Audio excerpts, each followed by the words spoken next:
रात का टाइम था और ट्रेन सीट एक ही थी। मैं और पापा सीट पर काफी देर तक बैठे रहे। फिर मुझे नींद आने लगी तो पापा बोले, प्रियंका, जब तक कोई और सीट नहीं मिल जाती तुम मेरी गोदी में सर रखकर सो जाओ। मैं अपना सर उनकी गोदी में रखकर लेट गई और आंखें बंद कर ली। मेरा चेहरा उनके पेट की तरफ था। थोड़ी देर में मुझे अपने सर के नीचे उनके केला का एहसास हुआ। मैंने नींद की एक्टिंग करते हुए अपना सर थोड़ा हिलाया और हल्की सी तरबूज बाहर करके फिर सोने लगी। मुझे लगा कि पापा केला में कुछ हलचल हुई। 5 मिनट बाद मैंने फिर से ऐसा किया। अब मुझे यकीन हो गया कि उन्हें भी एहसास हो रहा है। पापा ने बैग से एक चादर निकाली और मुझ पर डाल दी और मेरा सर भी ढक दिया। उन्होंने अपना हाथ मेरी कमर पर रख दिया। मैंने फिर हल्के हल्के अपना सर उनके केला पर रगड़ना शुरू कर दिया। उनका केला खड़ा हो गया था और पैंट से निकलने को मचल रहा था। उनका हाथ हल्के हल्के मेरी कमर को सहला रहा था। मुझे भी बहुत मजा आ रहा था। पापा से अब कंट्रोल नहीं हो रहा था। उनका हाथ अब धीरे धीरे मेरे संतरे पर आ गया था और वो मेरे संतरे को सहलाने लगे थे। मैं भी मजे ले रही थी। रात को ट्रेन में सब सो गए थे। हमारी सीट ऊपर वाली थी तो किसी को कुछ दिखाई भी नहीं दे रहा था। पापा को लग रहा था कि मैं गहरी नींद में हूँ, पर मुझे सब पता चल रहा था। धीरे धीरे पापा का हाथ मेरी तरबूज के बीच से होते हुए मेरी गुफा तक जाने की कोशिश कर रहा था। मैंने भी अपनी दोनों टांगें फैला दी ताकि पापा मेरी गुफा तक आसानी से पहुंच सके। इधर मेरे मुंह के नीचे पापा केला बड़ा हो गया था। पापा ने धीरे से मेरा सर अपने केला से हटाया और अपनी पैंट की चैन खोलकर उसे बाहर कर दिया। अब पापा का केला मेरे ठीक मुंह में सामने था। पापा अपना केला मेरे मुंह पर फिर आने लगे और चादर की आड़ में नीचे मेरी गुफा में ऊंगली करने लगे। मेरा मन कर रहा था कि अभी पापा का केला मुंह में भर लूं। पापा ने मेरी पैंट की बटन खोलकर उसे नीचे खिसका दिया और मेरी गुफा सहलाने लगे। मैं भी अब ज्यादा देर सोने की एक्टिंग नहीं कर पाई और उनका केला पकड़कर मुंह में भर लिया। हमने एक दूसरे को कुछ नहीं कहा और अपना अपना काम करते रहे। 15 मिनट तक केला चूसने के बाद पापा ने मेरे मुंह में रस भर दिया, जिसे मैं अंदर पी गई। मेरी गुफा ने भी रस छोड़ दिया और हम दोनों ने अपने कपड़े सही किए और ऐसे ही लेटे रहे। तभी टीटी आ गया और उसने हम दोनों को एक सीट और दे दी। पापा ने कहा, प्रियंका, तुम यहाँ अब आराम से सो जाओ, मैं दूसरी सीट पर चला जाता हूँ। रात बीत गई और सुबह हम घर पहुँच गए। घर पहुंचकर मौसी से मिलकर मुझे बहुत अच्छा लगा। घर पहुंचकर पापा तो सो गए और मैं मौसी से बातें करने लगी। दोपहर हो गई तो मैं खाना बनाने लगी। मौसी ने पापा को जगाया कि खाना खा लो। तब पापा आए और उन्होंने मुझे खाना बनाते देखा तो बोले, क्या बात है, प्रियंका तो बड़ी हो गई है, अब खाना भी बना लेती है। मैंने हंसकर कहा, और क्या, आप मुझे छोटी समझते हो। अगले दिन मैं नहाने जाने लगी तो पापा ने कहा, प्रियंका, गेस्ट रूम के बाथरूम का शावर नहीं चल रहा है, तुम हमारे कमरे के बाथरूम में नहा लेना। यह कहकर पापा ऑफिस चले गए। मैंने उनके कमरे के बाथरूम में जाकर नहाने के बाद अपनी ब्रा और पैंटी को वहीं पर धोने के लिए डाल दिया। शाम को पापा के ऑफिस से आने के बाद एक और अजीब वाकया हुआ। मैं अचानक मौसी के कमरे में गई तो देखा कि बाथरूम का दरवाज़ा खुला था और अंदर पापा सिर्फ लोअर में थे और मेरी पैंटी को अपने केला के ऊपर रगड़ रहे थे, कभी पैंटी को सूंघ रहे थे। मैं वहां से भागकर अपने कमरे में आ गई। कुछ दिन बीते, मेरी और पापा की दोस्ती और बढ़ गई। वो मुझे देखते थे तो मुझे भी अच्छा लगता था। फिर पापा ने मेरे साथ मजाक करना शुरू कर दिया। कई बार मेरे गालों को चूम भी लिया। एक आध बार तो उन्होंने मौसी के सामने ही मेरे संतरे भी दबा दिए। इस पर मौसी भी कुछ नहीं कहती थी। हमारी मस्ती ऐसे ही चलने लगी। मुझे भी इसमें बड़ा मजा आता था। एक दिन मौसी के सामने ही पापा ने कहा, प्रियंका, अब तो तुम्हारी भी शादी होगी। शादी के बाद क्या होना है, तुझे पता है, कुछ पता भी है। तुझे नहीं तो मुझसे सीख ले, कुछ मेरा भी कुछ काम बन जाएगा, क्योंकि तेरी मौसी तो इस हालत में मुझे हाथ भी लगाने नहीं देती। तू ही कुछ मदद कर दे। मेरी इस पर मौसी भी पापा को प्रोत्साहित करते हुए बोली, हाँ हाँ, इसे भी सिखा दो। पापा ने उसी वक्त मुझे अपनी बाहों में ले लिया और संतरे छूने लगे। मैं ऊपरी मन से उनकी इन हरकतों का विरोध करती रही। इसके बाद तो धीरे धीरे पापा की हरकतें बढ़ने लगी। अब तो वो मौसी के सामने ही मेरे होंठ चूम लेते और मेरे संतरों को भी अच्छी तरह से दबा देते। एक दिन मैं पापा के कमरे की सफाई कर रही थी कि तभी मुझे उनकी डायरी मिली। मैंने जब डायरी पढ़ी तो मेरी गुफा में एक अजीब से गुदगुदी सी होने लगी।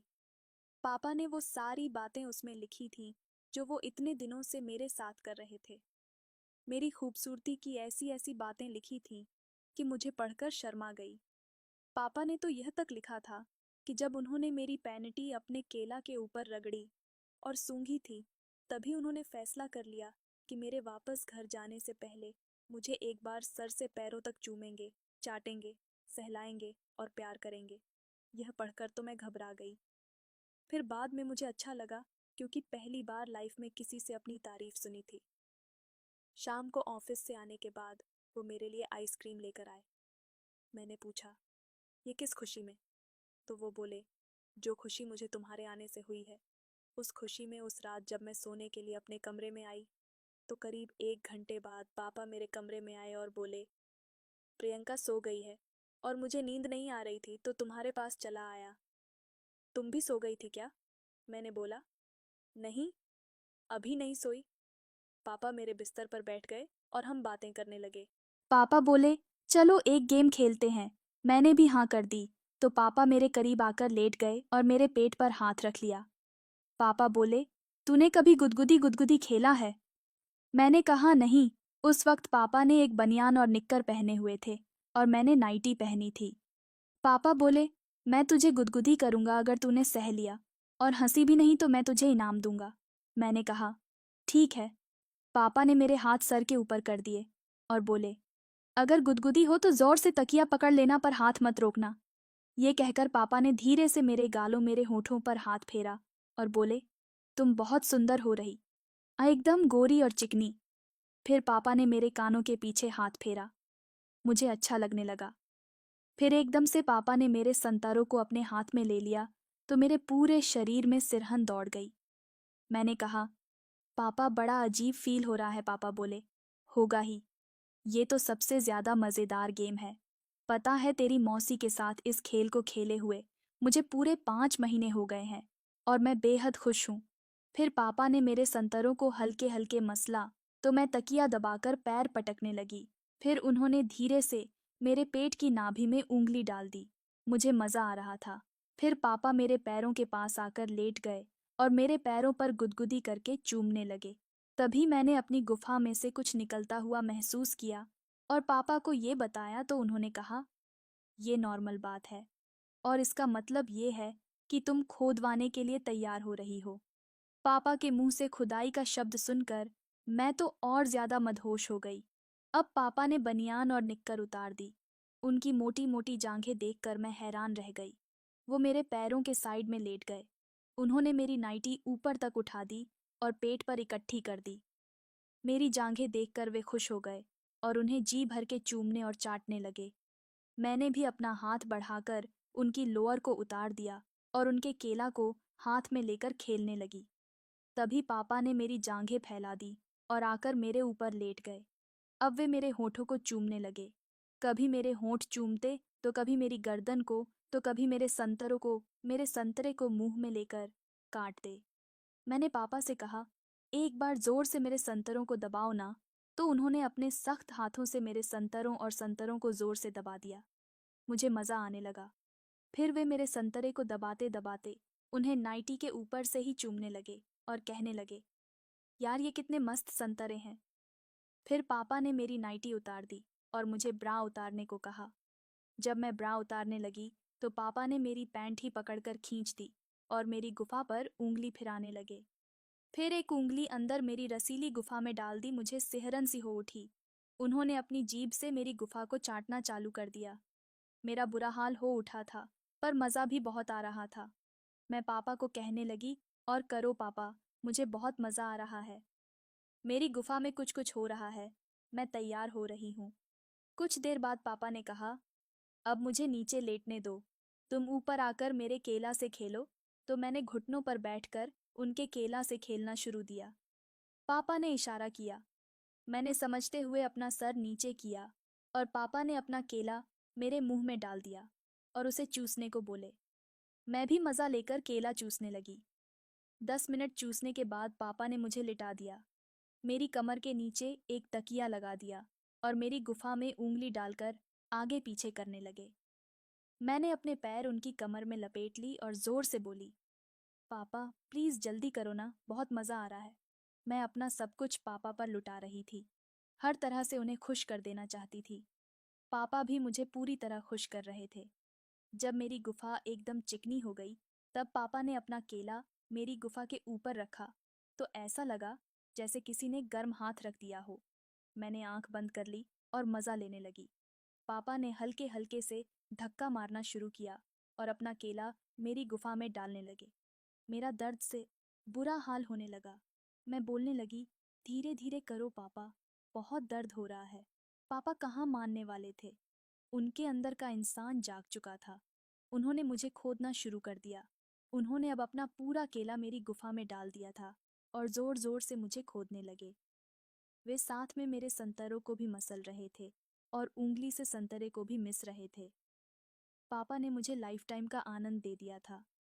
काफी देर तक पापा मुझे बिना रुके खोदते रहे। मुझे भी मजा आ रहा था, इसीलिए मैं उनकी इन हरकतों का विरोध भी नहीं कर रही थी, बल्कि मजा ले रही थी। फिर कुछ देर बाद पापा भी जोर से सिसकारी करने लगे। तभी मैं एकदम से पिघल गई तो उन्होंने भी केला को गुफा से निकाल लिया और मेरी गुफा के ऊपर अपना सारा रस छोड़ दिया। हम दोनों बुरी तरह थक चुके थे। कुछ देर आराम करने के बाद वे मुझे अपने ऊपर बैठा लिए। मैं पापा का केला, जो कि अब छोटा हो चुका था, उसे अपने मुंह में लेकर चूसने लगी और पापा ने अपने लोअर को उठाया और मेरी गुफा को साफ करने के बाद गुफा को चूमने लगे। कुछ देर के बाद पापा ने मुझे घोड़ी बनने को कहा। तुम्हें झट से बन गई। तब पापा ने एक जोर का धक्का मेरे तरबूज पर मारा। मैं जोर से बोली, ये क्या कर रहे हो पापा?